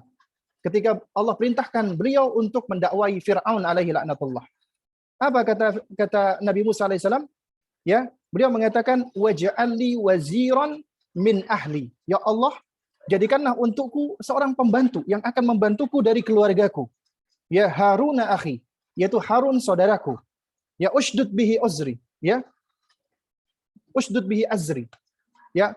Dan kuatkanlah aku dengan teguhkanlah dia dengan kekuatanku. Ya. Wa asyrikhu fi amri, dan libatkan dia di dalam urusanku. Nabi Musa alaihissalam juga butuh sahib. Nah, juga kita demikian, kita juga butuh sahabat. Nah, sahabat yang saling bekerja sama, ta'awun, apalagi di dalam hal yang sifatnya ibadah seperti ini, pendidikan, tarbiyah, apalagi dakwah. Kita butuh ta'awun, kita butuh bekerja sama. Ya.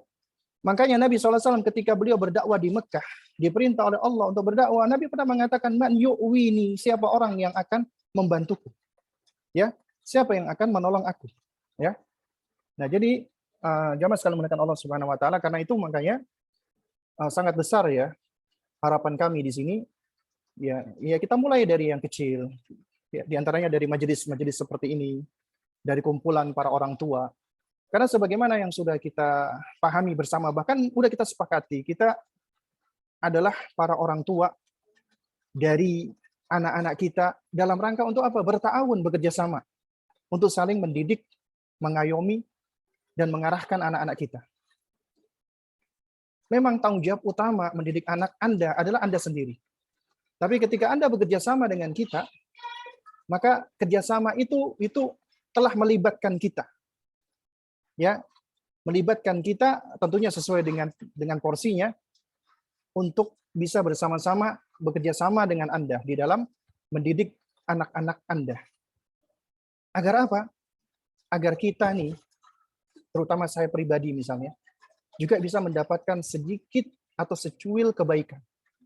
Ketika Ananda misalnya, dia mendapatkan kebaikan, dia semakin mengenal Rabb-nya, dia mengucapkan kalimat-kalimat thayyibah, lalu kemudian dia juga akhirnya terbiasa dengan adab-adab yang mulia. Itu setidaknya siapa saja yang memiliki andil di dalam muamalah ini, itu mendapatkan bagian pahala. Apalagi nih para guru nih. Ya, jadi Anda wahai para guru, para asatidzah, ya, para ustadzah, ya, yang turut mendampingi Ananda untuk belajar mengenal Rabb-nya. Mereka belajar adab, mereka belajar akhlak, ya, dan mereka belajar kebaikan. Setiap kali mereka terikat dengan kebaikan itu, alhamdulillah Anda mendapatkan kebaikannya. Demikian pula wahai Anda para orang tua, maka sejatinya ya ganjaran itu ya seharusnya dan sepatutnya lebih utama bagi Anda lagi. Ya. Karenanya jangan semuanya diserahkan kepada gurunya. Harus bekerja sama. Ada hal-hal yang harus Anda ajarkan sendiri. Misalnya Anda ajarkan suratul Fatihah. Kenapa? Karena setiap kali dia baca Al-Fatihah, Anda yang mengajarkan, pahala itu akan mengalir untuk Anda. Kita seringkali lupa dan lalai loh. Ketika Anda misalnya baru punya bayi ini, kemudian dia beranjak, bertambah usianya, dia belajar ngomong, Anda talqin dia dengan kalimat thayyibah. Kalimat mungkin sederhana, dia mengucapkan, menyebut nama Rabb-nya Allah. Dia dengar kalimat Allah ini dari lisan Anda, masuk ke dalam telinganya, masuk ke dalam memorinya, kemudian menggerakkan lidahnya, dia mengucapkan kata Allah. Setiap kali dia menyebut nama Allah, maka Anda mendapatkan pahalanya. Allahu Akbar. Itu adalah kebaikan dari agama kita dan kebaikan dari Rabb kita. Dan untuk itu kita sebenarnya membuat sekolah ini, membuat lembaga ini, membuat institusi ini. Jadi bukanlah untuk tujuan dunia, bukanlah untuk tujuan untuk mencari keuntungan. Nggak ada keuntungan. Dunia nggak ada. Ya, yang ada bahkan ya ini saking Bang Panatewe nggak masuk ya. Yang ada adalah kita yang mengeluarkan uang. Ya, dan ini bukan dalam rangka untuk apa ya, bukan untuk ya Allah salamat afiyah, dan kita tidak ingin menghanguskan ya amalan-amalan kita, bukan. Tapi kita hanya ingin menyampaikan ini, mudah-mudahan ini termasuk tahadduts bin nikmah. Ya, adalah apa? Adalah kita memang ingin ikut turut andil. Bisa mendapatkan ya sebagian atau secuil dari pahala jariah tersebut. Ya, mungkin bisa jadi saya atau teman-teman yang lain ya, itu mungkin sudah meninggal dunia.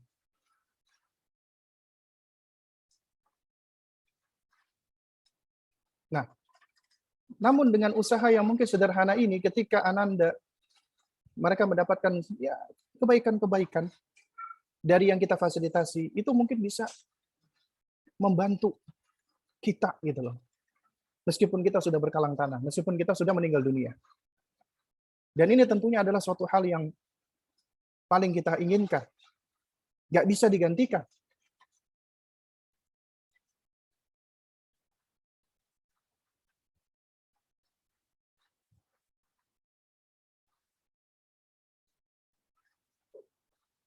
Baik itu dengan uang, dengan rumah, dengan tanah, dengan apapun, nggak bisa digantikan itu semua. Ya. Dan mudah-mudahan Allah Subhanahu wa taala menerima semua yang kita lakukan ini ya.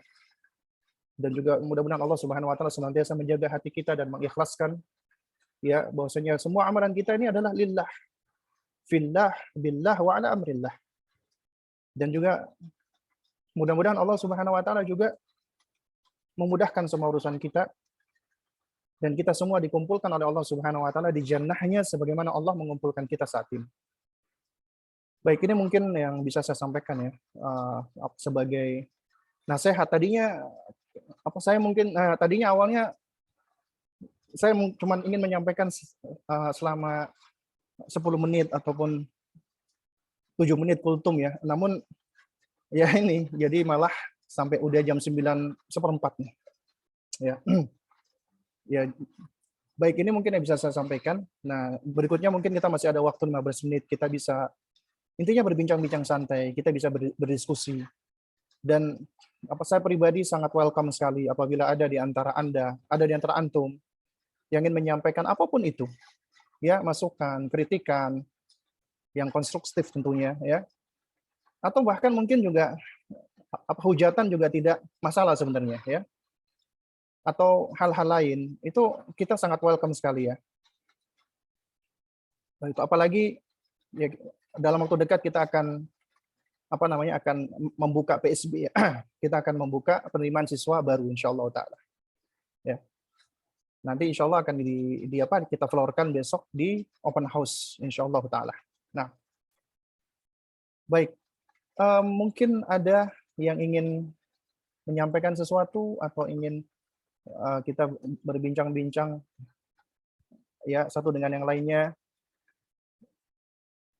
Karena memang ketika kita waktu itu sempat bersua atau berjumpa ya di halaman 7 itu sebenarnya kesempatan bagi saya sebenarnya untuk lebih bisa ngobrol-ngobrol lagi ya, khususnya dengan orang tua baru ya. Dan ini mohon maaf ya untuk orang tua baru, khususnya para ayah-ayah baru ya mungkin belum banyak berbincang-bincang ya, kecuali yang udah lama-lama nih. Yang lama-lama ya, kita memang sudah sampai acara-acara ngopi-ngopi bareng ya sebelum pandemi ya. Nah, khususnya para orang tua baru ini kita memang masih belum ada waktu untuk bisa kopdar ya. Kopdar dalam rangka untuk apa? Semakin mempererat ya. Ukhuwah insyaallah taala. Nah, kalau gitu bikin offline-nya aja nanti temuan orang tua. Insyaallah taala ya. Jadi khususnya bapak-bapak ini nih, ya mudah-mudahan nih kalau melihat sih kondisi kita insyaallah sudah aman, kita mungkin bisa kopdar. Insyaallah. Ya, biasanya kita kopdar sih kalau nggak di masjid pas kajian ya kita ngopi-ngopi aja biasanya. Atau jogging ya. Dulu kita sempat ketemuan acara jogging bareng ya. Itu insyaallah sehat. Apalagi kalau bawa anak ya. Nah, oh ya ini sebenarnya mungkin ada di antara orang tua ya yang belum tahu. Kita sebenarnya sudah punya komite sebenarnya. Ya, komite para orang tua dan ketuanya ini adalah Akhuna Raga Abu Jiwa ya. Dan ini memang sebenarnya bisa menjadi momen ya untuk para orang tua itu bisa lebih ya getol lagi, semangat lagi untuk membuat program bersama gitu. Karena selama ini kalau misalnya hanya mengandalkan ke yayasan, ya jujur aja di antara teman-teman ini bukannya apa-apa ya. Teman-teman memang banyak kesibukan ya. Sehingga mau nggak mau mungkin yang memang harus lebih banyak meluangkan waktu saya di sini gitu. Nah, sementara juga juga dengan keterbatasan saya itu juga apalagi dalam masalah waktu jadi seringkali terlewatkan atau terbengkalai program-program yang ada. Ya. Nah. Itu nggak apa-apa. Tafadhol di antara antum siapa yang ingin ngobrol menyampaikan apapun, pertanyaan, masukan, saran, kritikan. Dari Abu Ryan katanya setuju tuh kalau jogging katanya. Oh ya Masya Allah, itu Ana juga setuju lah. Jangankan jogging, sepedaan juga Insya Allah setuju. Abu Khalifah juga tuh Ustaz, kita pengen olahraga banget Abu Khalifah. Iya. Memang sporty banget. Sepedaan masih bisa Ustaz. Kalau jogging kayak lebih banyak jalan Ustaz. Alhamdulillah. Iya. Yang jauh nih Pak Dokter jauh, sama yang lain juga jauh. Iya. Nah, paling Pak Dokter sih kita bisa pakai aplikasi nih. Virtual ya Ustaz ya, virtual ya, virtual ya. Strava, iya. Oke. Jadi meskipun dipisahkan jarak, namun kita dikoneksi dengan aplikasi. Insya Allah. Gitu ya. Ntar kalau habis olahraga, ntar kita ke Sultan Mangkuto, Ustaz. Apa itu? Ada tuh ajakannya Abu Umama, kan? Abu Umama nggak hadir ya kayaknya. Oh iya, nggak Nasi hadir padang, beliau ya. Ustaz. Itu Iya. yang dicari teta luar, yang dicari teta luar aja tuh Ustaz. Iya tuh, Iya. kalau ada dari dia. Ini juga anak lihat yang kebanyakan yang hadir yang udah tua-tua ini. Anak muda kok, Ustaz.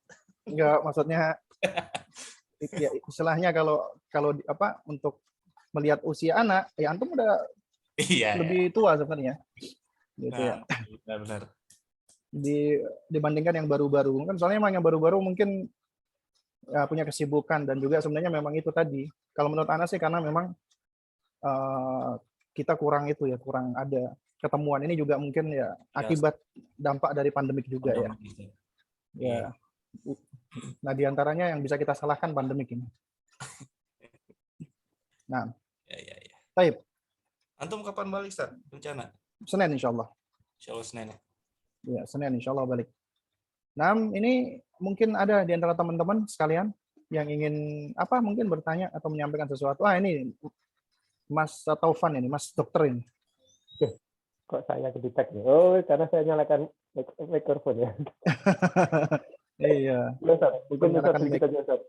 Ini kan tadi katanya Ustaz kan bebas nih menyampaikan apa saja nih. Gitu ya, Ustaz. Bebas. Jadi Ana juga merasa bebas ini menyampaikan apa saja juga ini. Nah, Jadi dapat mungkin dong. ada dua hal ini Ustaz, ada dua hal Ustaz. Yang pertama, ya harapan besar nih S1 bisa buka SD, setingkat SD Ustaz. Yang pertama. Yang kedua, S1 bisa buka cabang Surabaya Ustaz. Masya Allah, tabarakallah ya. Ustaz dari Surabaya, nanti Ana juga di Surabaya. Insya Allah siap support ya Ustaz. Itu aja Ustaz, ada dua hal. Mudah-mudahan dimudahkan Allah. Nah, baik. Jadi sebenarnya ya keinginan untuk membuat SD itu ada sebenarnya, tapi melihat situasi, kondisi SDM dan lain sebagainya, ini jujur aja kita ngurusin TK ini aja cukup ngos-ngosan ini. Ya ini ya itulah. Tapi insya Allah di balik ya kita awalnya mungkin merangkak-rangkak, kita mungkin capek, lelah, ngos-ngosan ya. Tapi insya Allah di balik itu banyak pelajaran insya Allah. Dan kita juga mengharap Allah Subhanahu Wa Taala ya agar Allah mudahkan. Memang ya ada keinginan karena banyak orang tua yang bertanya. Bahkan sudah mulai banyak yang bertanya, Ustadz, anak saya kalau SD gimana nih Ustadz? Ya, maksudnya kan konsep sekolah beda-beda gitu. Nanti bagaimana anak saya gitu kan? Nah, sementara anak teladan belum ada SD-nya. Nah, jadi yang bisa saya sampaikan adalah ya memang kita belum bisa untuk saat ini untuk memfasilitasi membuat SD ya. Tapi insya Allah ya mudah-mudahan ya yang kami nasihatkan kepada orang tua ya, antum adalah orang yang bertanggung jawab diantaranya dengan pendidikan anak antum. Ketika antum memilih anak teladan, berarti antum tahu nih apa kurang dan lebihnya dari anak teladan.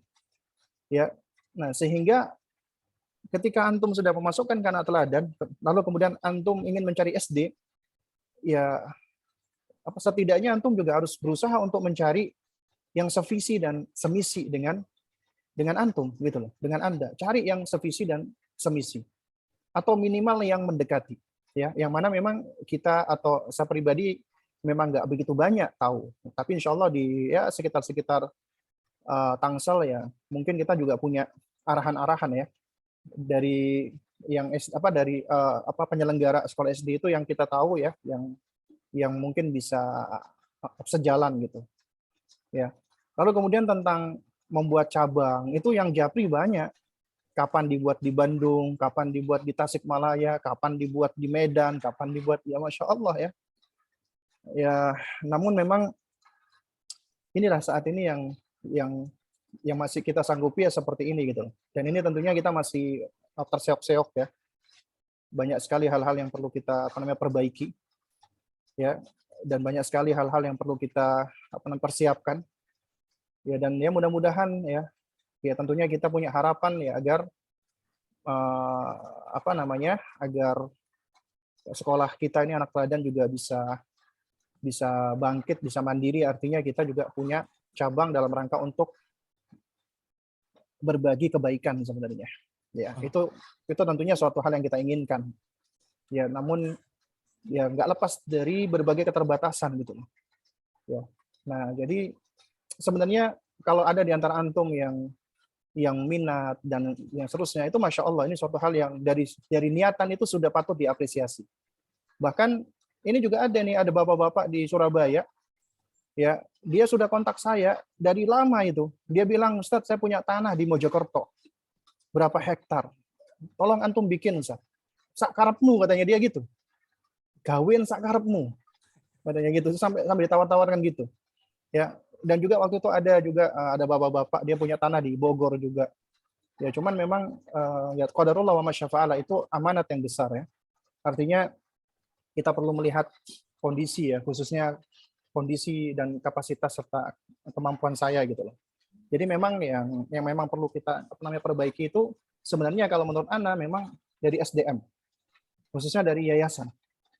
Makanya Ana pengen ini antum semua sebagai keluarga besar anak teladan, meskipun antum sudah selesai, artinya anak antum sudah lulus, itu ikatan keluarga ukhuwah ini nggak usai, nggak selesai. Mudah-mudahan ya kita tetap berharap kita tetap bisa ta'awun, kerjasama. Kenapa?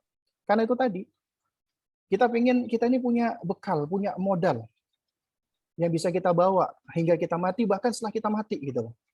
Nah ini diantara sarana fasilitas gitu yang bisa kita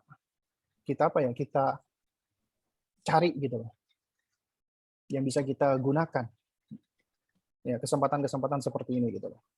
Ya jadi ya besar harapan anak itu begitu ya, antum meskipun udah selesai, udah lulus ya, yang namanya ikatan tetap ya, ta'awun itu tetap bisa berjalan ya. Dan syukran jazakumullah khair atas masukan dan usulan antum ya. Yang mudah-mudahan ya ya seperti keinginan antum itu juga keinginan ana juga sebenarnya, cuman ya wallah alam bisawab ya, untuk saat ini sepertinya memang agak sulit untuk bisa terrealisasi. Ya kecuali apabila dimudahkan oleh Allah Subhanahu wa taala. Nah. Gitu.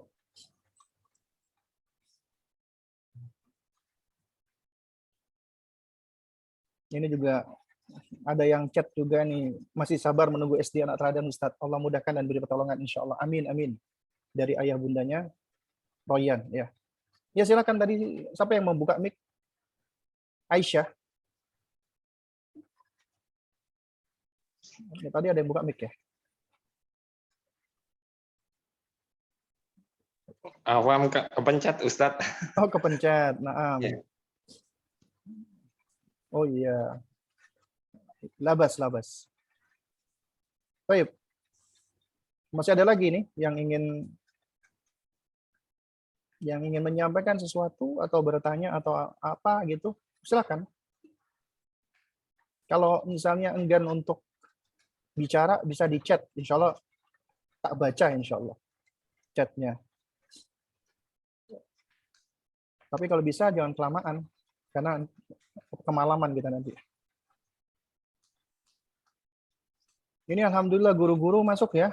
Ana ada Bu Raskia, ada Bu Eva, alhamdulillah. Ya, terus kemudian ada siapa lagi nih guru yang masuk? Ada Bu Endah Sulistio. Kemudian ada Bu Ginaya Amanda, ya, Bu Manda panggilannya ya. Kemudian ada Bu Nada juga ada. Yang insya Allah, ya ini alhamdulillah ada berita gembira ya. Dan kalau berita gembira memang harus kita beritakan ya. Nanti Bu Nada insya Allah akan menggenapkan agamanya insya Allah dalam waktu dekat ya. Ya mudah-mudahan ya semua urusannya dimudahkan ya oleh Allah Subhanahu wa taala. Amin. Ya. Itu yang hadir malam ini. Alhamdulillah. Nah, ada yang ingin masuk apa namanya? Ada yang ingin menyampaikan sesuatu? Ya mudah-mudahan nanti kita bisa ketemuan nih, bisa kopdar nanti insyaallah. Nanti dijadwalkan aja kali ya Sat ya. Insya Allah nanti bisa Jakarta. kita jadwalkan, kita kopdar ya. Maksud Ana itu ya di Mekah dari jutaan manusia ya itu banyak yang batuk-batuk, jadi di samping Ana batuk gitu kan. Kita alhamdulillah kita nggak pakai masker, alhamdulillah sampai saat ini kita juga dalam kondisi sehat ya, walafiat. Ya Allah. Memang ini agak pilek sedikit sih karena memang kena debu sebenarnya. Dan kalau melihat kondisi sih kita insya Allah sudah cukup aman, meskipun kita tetap perlu mengikuti arahan dari pemerintah dan juga dari tim-tim medis yang terkait ya seperti IDAI dan yang semisalnya. Ya, karena ini juga menyangkut amanat kesehatan, yaitu kesehatan juga amanat dari Allah yang harus kita jaga. Baik. Ya, silakan Aba Khalifah. Apaan Ustaz tadi tiba-tiba ke ini keluar terus baru masuk lagi. Oh, begitu, ya. Aba Lukman. Kif halak? Bukhair? Abah Zahran nggak ada ya, Abah Zahran? Oh iya. Oh, yang mana nih? Ada. Oh. Ummu Zahran yang ada. Abah Zahran ada. Katanya dapat info Zahran disunat, Ustaz. Oh iya, Masya Allah, alhamdulillah. Oh, mungkin satu akun berdua itu. Bagus itu. Jadi laptopnya satu, kemudian suami istri duduk di samping kanan kiri itu lebih bagus ketimbang masing-masing satu laptop ya.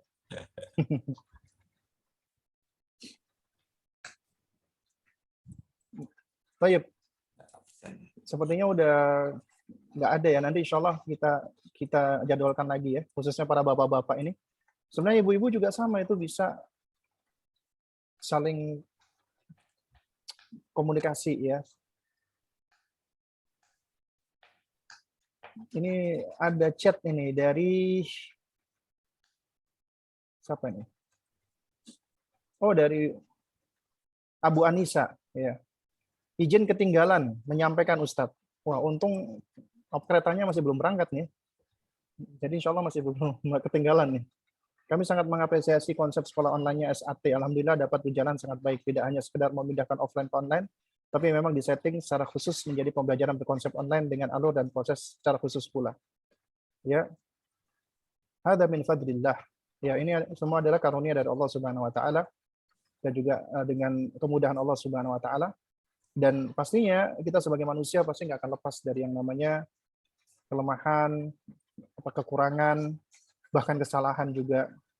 Dan suatu hal yang kita butuhkan adalah dari para orang tua itu juga aktif memberikan masukan, khususnya dari antum ya, yang punya pengalaman atau punya basic pendidikan anak usia dini misalnya, ya itu juga sangat welcome sekali kita untuk menerima masukan, menerima arahan dan saran.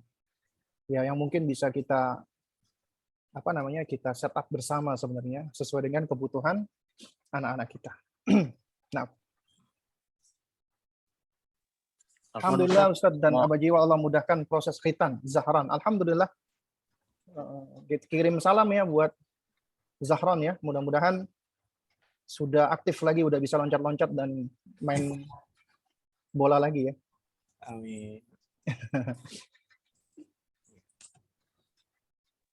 Gimana? Ustaz, mau nanya Ya. Ustaz, nanya sedikit. Itu kaosnya dijual di mana Ustaz? Pengen juga punya. Kaosnya iya. Ini Ana ini beli di itu di Tokped ini. Jadi iseng-iseng nyari ayat teladan ada ternyata. Masya Allah. Iya. Jadi ada langsung itu deh anak pesen warna biru, warna hitam, warna merah, warna putih yang lengan pendek sama panjang.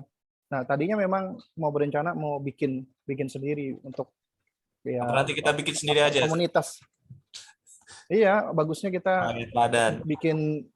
kita bisa bikin sendiri lah kaos gitu kan. Nah, ini juga banyak yang tanya ini juga sebagian itu kan waktu umroh kemarin yang putih kan Ana bawa juga itu umroh tuh. Juga banyak yang nanyain, Ustaz, kaosnya bagi dong Ustaz. Gitu. Khair insyaallah. Tapi Afwan Ustaz. Ya.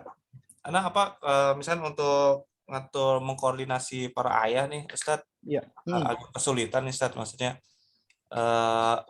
siapa aja gitu, Ustadz. Ana belum tahu semuanya, Ustadz, untuk para ayah teladan gitu. Misalnya kita mau ngatur waktunya, kapan kita mau ketemunya gitu. Itu di grup yang mana, Ustadz ya? Di ayah teladan bukan sih ya? Oh, di grupnya, iya. Sebenarnya di grup keluarga besar itu kan ada bapak ibu kan? Gitu. Iya, maksudnya namanya kan Anda nggak tahu, Ustadz. Kadang Wah, ya memang yang harus Anda tahu, kenalan. iya, maksudnya takut salah. Ntar malah ibu malah. Jangankan antum itu, Ana juga banyak yang nggak hafal. Takutnya Itu ibu ya. ya enggak, minimal pun seandainya kalau chatnya ke ibu-ibu ya kita sampaikan, Bu, tolong sampaikan ke suaminya gitu. Bisa nggak suaminya diajakin ketemuan? Nah, ini juga ibu-ibu yang hadir dan bapak-bapak suaminya nggak hadir mungkin bisa diingatkan gitu loh. Karena ya di antara tujuan kita membuat ya majelis seperti ini adalah melibatkan ayah dan ibu gitu loh. Dan jujur aja nih kalau boleh sedikit curhat sedikit aja. Ya itu juga yang membuat Ana sedikit malu. Adalah apa? Adalah ketika Ana di majelis, di forum-forum lain ya, di di komunitas-komunitas lain itu lebih aktif dibandingkan komunitas dari orang tua sendiri gitu loh. Soalnya kenapa? Soalnya ya memang ketika kita berusaha untuk bikin program dan lain sebagainya itu memang mungkin ya nggak tahu ya banyak kendala ataupun kesibukan dan misalnya ya akhirnya ya kita nggak bisa jalan mungkin karena memang bapak-bapak itu kurang cocok ya acara-acara online, cocoknya offline sepertinya, ketemuan langsung kayak gitu ya. Soalnya malah yang semangat itu ibu-ibu malah yang online-onlinean gitu karena memang tempat yang lebih utama bagi wanita di rumah sebenarnya. Jadi itu momen sarana mereka tetap bisa di rumah dan belajar. Gitu. Itu sih sebenarnya. Khair insyaallah ini sudah pukul 9:30 lewat ya. Ya nanti insyaallah kita akan ketemuan lagi ya khususnya para aba ini ya, para bapak ya.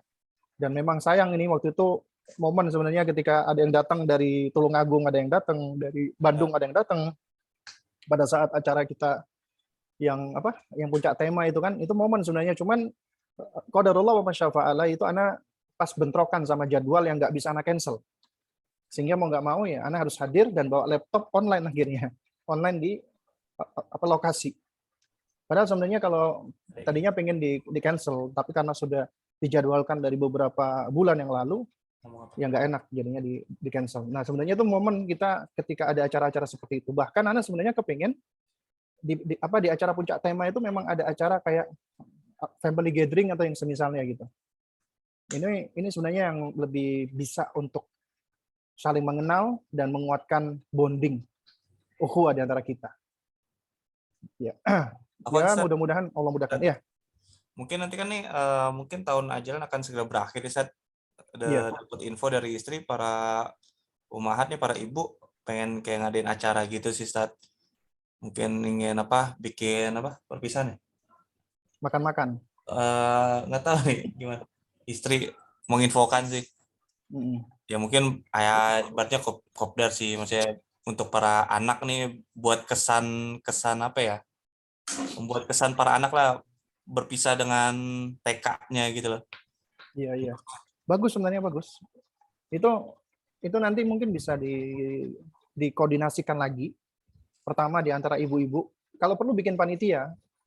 Panitia itu penting. Artinya tidak semua ibu-ibu harus jadi panitia. Cukup panitia itu ada beberapa orang dan ini sebagai penggeraknya, sebagai motornya. Karena kalau nunggu semuanya itu berat, susah.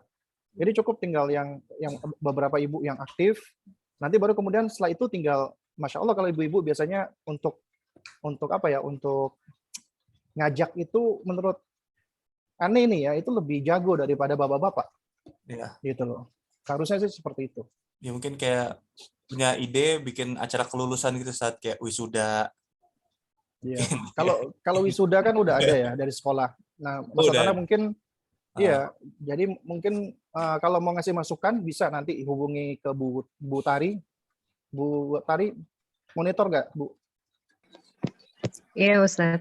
Oh ya, monitor nih itu mungkin nanti bisa dibantu difasilitasi, entah itu acara yang berkaitan sama sekolah atau nanti mungkin bisa bikin acara sendiri gitu kan. Misalnya selesai acara kelulusan, misalnya ada acara makan-makan di rumahnya itu apa namanya? Abu Jiwa misalnya atau di mana gitu. Ini Atau wisudanya acara yang lainnya. virtual Hah? juga, Cat. Kenapa? Wisudanya virtual. Bu Tari ini bagaimana tentang wisuda informasinya? Ini Iya, Masya Allah ini udah banyak yang tanya tentang wisuda ini. iya Ustaz, bismillah.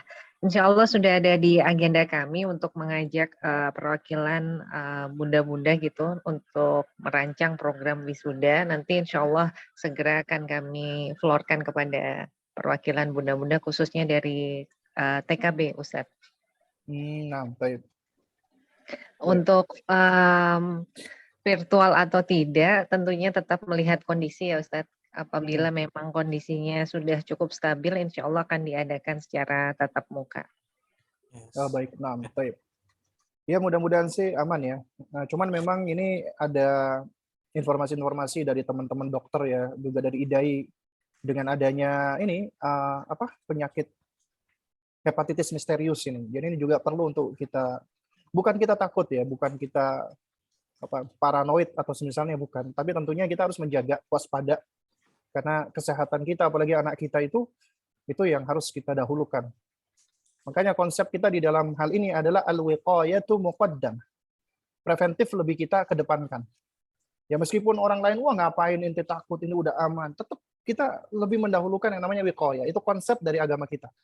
Ya, melakukan perlindungan sampai kondisi benar-benar meyakinkan, baru kemudian kita ya benar-benar akan membuka kelas full tatap muka.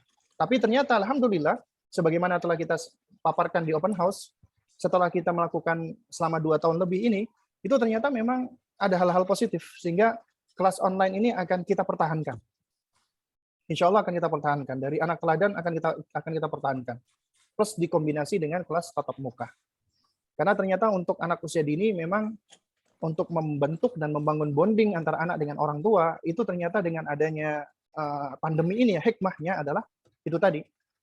Ya, bonding dan attachment anak dengan orang tuanya itu yang kita harapkan bisa semakin kuat. Beda sama kelas tatap muka, orang tua cuma naruh anaknya, kemudian orang tuanya nggak tahu pulang ke rumah masak atau ketemu sama ibu-ibu lain, hangout, ngobrol-ngobrol atau gimana gitu kan. Nah, jadi sebenarnya ini ada hikmahnya juga, sehingga metode online akan tetap kita pertahankan, insya Allah ta'ala. Jadi kurang lebihnya begitu ya, Bapak Ibu sekalian ya. Insya Allah nanti kita akan lanjutkan lagi. Oke, ini tak pikir tadi ada yang raise hand, nggak ada ternyata. Ya, insya Allah kita cukupkan dulu sampai di sini. Insya Allah nanti kita akan bicarakan lebih lanjut lagi. Ya, mudah-mudahan yang sedikit ini bisa memberikan manfaat. Kurang lebihnya saya mohon maaf apabila ada hal-hal yang kurang berkenan, yang salah, yang keliru, yang menyakitkan hati, atau yang semisalnya, mohon jangan dimasukkan ke dalam hati. Ya, kita tutup dengan kafaratul majlis. Subhanakallahumma wa bihamdik asyhadu an la ilaha illa anta astaghfiruka wa atubu ilaik. Wassalamualaikum warahmatullahi wabarakatuh. Waalaikumsalam. Waalaikumsalam warahmatullahi wabarakatuh.